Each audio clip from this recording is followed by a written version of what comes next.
We don't know anybody in the Biden administration, and we were here before the Biden administration, and we were doing most of our work during the Trump administration. It doesn't matter who is in power in the White House. What we're concerned with is making sure abortion is accessible for people from the RGV and from people from South Texas.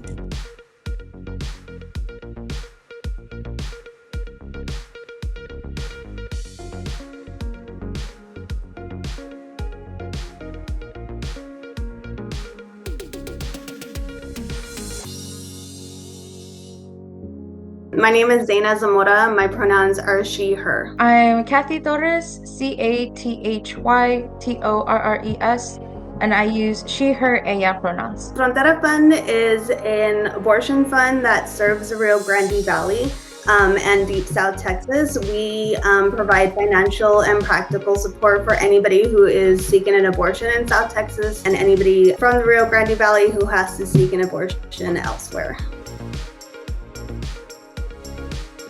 The bake sale, we called it Bake-a-thon, is one of our many projects to raise money for our annual Fund-a-thon fundraiser.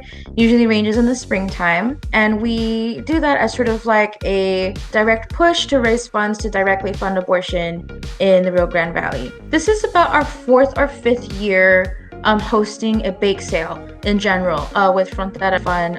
Last year we raised close to $3,000. That was like what I was anticipating, maybe 500, but no, we raised $3,000 last year.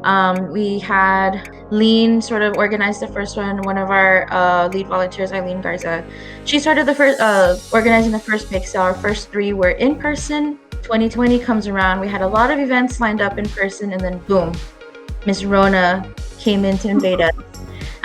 So we decided, well, we don't want to not raise any funds this year. We don't want to not have a bake sale. So we shifted to a contactless bake sale. So this is our 2nd year doing a no contact bake sale where bakers from all over the valley basically, bake out of their homes. It's pretty free reign at everyone's own capacity, make their own menus, their prices. They can do pickup, delivery. Just the main thing is that everyone's safe and it's as minimal contact as possible. And surprisingly, these last 2 contactless bake sales that we've had have honestly been the most successful. We're at like 7,600 and our goal is 10,000. So this last week that we've been pushing this bake-a-thon has really, really gotten us close to our overall $10,000 goal.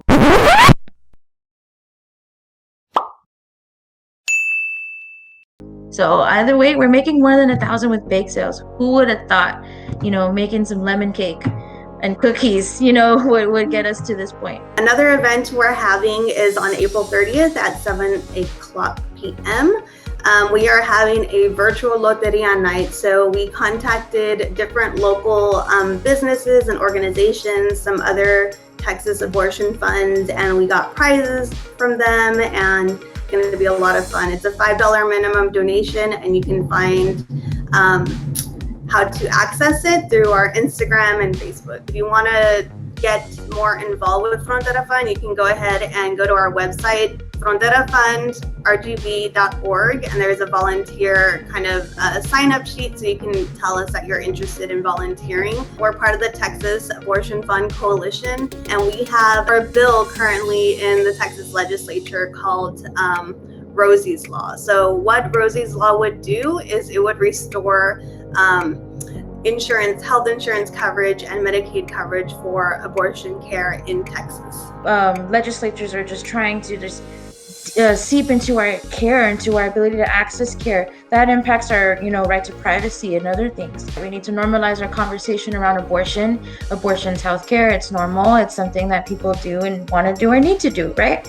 But in terms of our lens on why abortion is important and why it should be accessible, is because we deserve, to choose to parent, to choose to not parent, to raise families, to plan our futures unapologetically with dignity and with safety. Right. And so in order to do so, and in order to nurture ourselves and to, plan accordingly for the decisions we want to make, we need to be able to have access to abortion care. Everybody loves someone who's had an abortion, right? And it's true, whether a person knows it or not, says abortion is completely normal. Abortion is healthcare. It is part of reproductive healthcare, right?